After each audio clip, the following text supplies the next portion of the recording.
ন্যায় বিচার, মানবিক মর্যাদা এবং অধিকার, সেটা তো আমরা আসলে ৭১ সালের পর থেকে ৯০ পর্যন্ত কি পেয়েছি? পাই নাই। ৯০ও হলো এগুলার কারণে। ২৪ কেন হলো? ২৪ হলো যে আমরা যে ৭১-এ আমরা যে ওয়াদা করেছিলাম যে আমরা ন্যায় বিচার করব, মানবিক মর্যাদা দিব, মানুষের অধিকার দিব, গণতন্ত্র দিব। তো ২৪-এ এসেও যখন এগুলো হচ্ছিল না, তখনই মূলত আপনার ২৪টা সৃষ্টি হয়। তো আজকে আমরা এখানে কেন আসছি? আমরা আসছি একটাই কারণ, সেটা হলো যে আমরা ন্যায় বিচার পাচ্ছি না। একটা রাষ্ট্রের জন্ম ৫৪ বছরে বেশি হয়ে গেছে, এখনো আমাদেরকে ন্যায় বিচার নিয়ে ফাইট করতে হয়।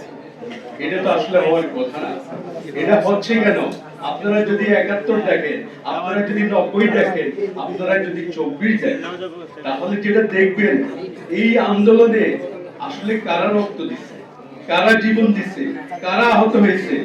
আপনি দেখবেন এখানে কোনো শিল্পপতির সন্তান নাই, এখানে কোনো মন্ত্রীর ছেলে নাই, কোনো এমপির ছেলে নাই, বড় কোনো রাজনীতিবিদের ছেলে নাই, কোনো প্রকার উচ্চবিত্ত সন্তান নাই। তাহলে এই যে আপনার গণ অভ্যুত্থান, লড়াই, সংগ্রাম এগুলা কারা করলো? এরা করেছে যে বাংলাদেশের বঞ্চিত মানুষ। ৭১-এ বঞ্চিত মানুষ ছিল দেশের 99%, ৯৯%। ৯০-তে সেটা ছিল প্রায় ৯০% উপরে বঞ্চিত।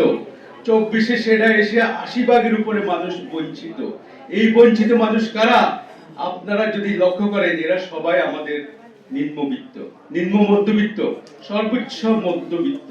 তো এই যে আমরা আমাদের মানুষদেরকে বঞ্চিত করতেছি, তাদের অধিকার থেকে, ন্যায় বিচার থেকে, তাদের মানবিক মর্যাদা থেকে,